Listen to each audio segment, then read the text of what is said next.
Hello there. Dr. Bill Crawford here. I'm a psychologist, a speaker, author of 4 books, host of 2 PBS specials. Here today to bring you another tip on how to help you create the life you want, how to bring more clarity, confidence, creativity into everything you do. Today I want to talk about the subject of self-care. That's a big deal out there. If you Google self-care, you get 240 million hits. There are books being written about self-care. There are trainings that people go to learn about self-care. Supposedly it's a good thing. When I was asked to do a keynote for a convention recently in Dallas, it was the Alliance of Information and Referrals Systems, AIRS. And these were people from all over the world who've made their mission on the planet giving people the information they need to take care of themselves. So it's really all about helping others, but often these folks don't take care of themselves. And I think that's a challenge for us. Either we've learned that it's selfish, or we are afraid that we are only valuable based on what we do for others, that we have no inherent value. And I think those are 2 situations, 2 perspectives that we do not want to use to drive our thinking. That's why I love the quote that I'm sending out to those 5,000 people on my quote list that says, "Self-care isn't selfish. It's actually a gift to all concerned. You can't serve from an empty vessel." That is adapted from Eleanor Brown. And the adaptation is, I put that component in, it's a gift to all concerned. Self-care is a gift to all concerned. Now, we were not trained to see it that way. We were trained to see ourselves as if we take care of ourselves before we take care of others, that is bad. And people will not want to be around us. But again, what that says is our only values comes from what we can do for others.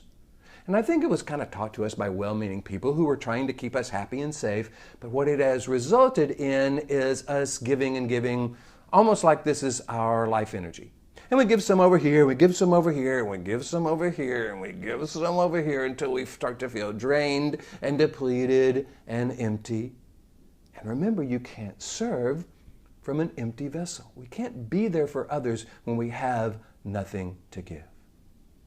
Now, this concept, there is another concept out there that I think could be helpful, and that is the concept of being centered. I think people say being centered is a good thing. I want to be more centered. And we can be client-centered in therapy. That's good. We can be student-centered in education. That's good. We can be customer-centered in business. That's good. But you better not be self-centered. That's bad. See the problem? If centered is good, why is being centered on ourselves bad? Why is taking care of ourselves bad? Because we're coming from this either-or perspective. And I think that's a perspective we want to change. I suggest we look at it as both and, that we combine the concept of self-care and being there for others and see how they support each other. One of the things I talk about when I do my seminars, I give people 4 questions they can ask themselves anywhere, anytime to shift from that lower brain where our fears of either being selfish or selfless come from, to this upper 80% of the brain where we would know what we would want for someone we love. That's the 4th question. Would I teach and or recommend what I'm thinking and feeling and doing, how I'm being to my children, my child, someone I love? Even people who don't have children tell me that really makes a difference. Because I think we're really good at doing for those we love. We sense what they need, we meet those needs out of love, and it is our way of loving them, and it's a wonderful thing. But notice what we don't do. We don't take care of our own needs. We wait for someone else to sense our needs and take care of them for us. We may drop little hints about what we need, and when people don't get the hints, we get pretty upset. Matter of fact, some of us will even judge how much someone loves us by their ability to sense what we need without us telling them. And if we have to tell them, I'm sorry, it doesn't count anymore. The problem with that is the expert on the planet at what we need is us. We know how much rest we need, how much food we need, how much time we need to ourselves in order to be our best.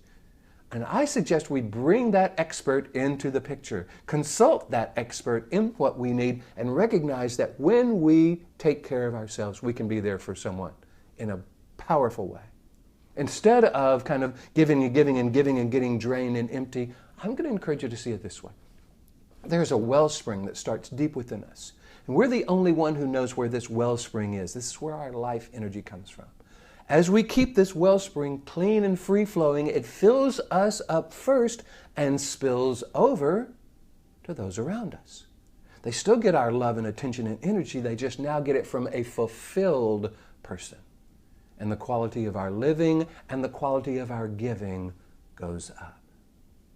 So I would encourage you to ask yourself the question, what would it be like if you started taking care of yourself like you would take care of someone you love? Because see, I bet you're already good at knowing what that looks like and feels like, taking care of someone you love.